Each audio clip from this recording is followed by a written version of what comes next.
Are you wearing your trousers wrong? I never understood how important trousers are to your overall look, and it's 40% of the first impression that you make. I've worked with the highest of Hollywood production, so I can tell you right now, a lot of men wear their pants wrong. Don't do this if you're over 25. It just looks completely weird. We had a gentleman interview for a company recently. He came in, he had a crumple waistband, and unfortunately it cost him his job because he was applying for a company that represents high elegance, class, and style, and he didn't consider that for the interview. It would have been worthwhile for him. Also, avoid wearing you look like a clown.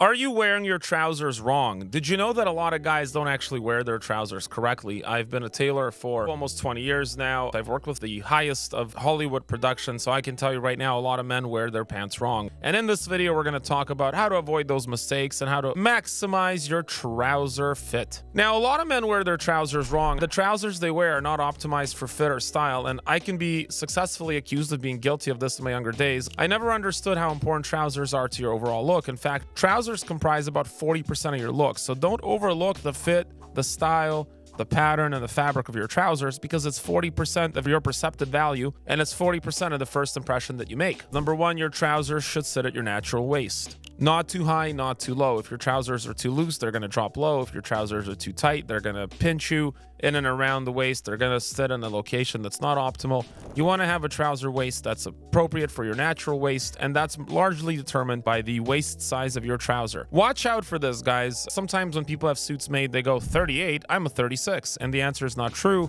Retailers use vanity sizing. They'll tell you that you're a 36 when you're in fact a 38 because retailers compete with each other and brands compete with each other, and people feel better when their sizes are smaller. So don't be fooled. Next is your seat, like your butt. It should be snug, but it should still be comfortable. And the legs should follow your natural line. Choose based on your body type. Don't choose based on trends. I know there's some tailors that tell you that this is the trend or this is the trouser you should wear. It should be appropriate to your body type. By the way, you can learn about your body type in the Michael Franzese Guide for Mastering Style and Elegance, where Michael Franzese will take you through the various body types, which pant styles, which pant cuts, and which pant fabrics and patterns are going to be appropriate and ideal for your own individual body type. Here's some common pant mistakes. Your pants could be too tight. Your pants can be too loose. We had a gentleman interview for a company recently. He came in, he had a crumple waistband, and unfortunately it cost him his job opportunity because he was applying for a company that represents high elegance, class, and style, and he didn't consider that for the interview. It would have been worthwhile for him to get those pants adjusted. It costs like $8 to get it done, guys. Get your pants adjusted so the waist fits. The break is basically going to answer the question of how long should your pants be. The break is just like the waviness of your pants when it hits your shoes. You have to choose the right break for your style and for your body type. There are three types of break. Number one is the no break. This is the newer, kind of shorter trouser. It's generally worn by younger guys. Don't do this if you're over 25. It just looks completely weird. The trousers will barely touch the shoes. It creates a sleek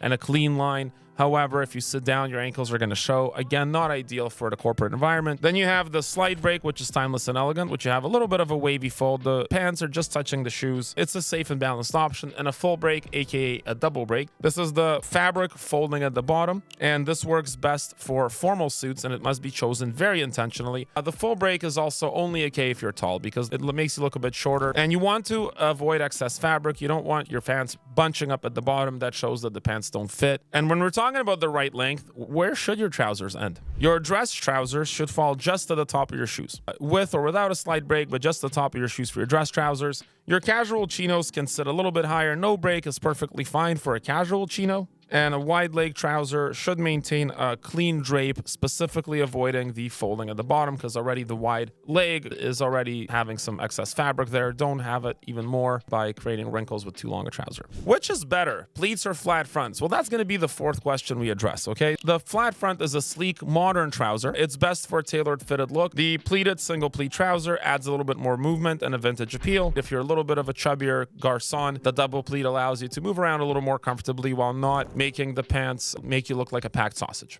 And lastly, the waistband. Your trousers should not be too tight, but they should also sit on your body just right without needing a belt. Belts are for style, not for function. The side adjusters on the pants are a great alternative if you're going up and down in weight a little bit, From time to time, the side adjusters on the pants help you mitigate for that. And the waistband should feel secure but not restrictive. If you're constantly pulling up your trousers, they don't fit properly. Guys, if you're finding these fashion tips useful, I implore you to like and subscribe to this page where you can learn a lot more about fashion, style, and timeless elegance. You also want to consider matching your shoes to your pants and color. The darker the pants, the darker the shoes. The lighter the pants, the lighter the shoes. For example, if you have a light trouser and a light shoe, that's going to be a perfect match. A dark trouser and a dark shoe is also a perfect match. A light trouser and a dark shoe is a bold contrast that can only be done intentionally. And a crop trouser and loafers or sneakers are a modern style when it's done right. Avoid wearing large shoes with a crop trouser or with a thin ankle trouser, because the large shoes with a contrasting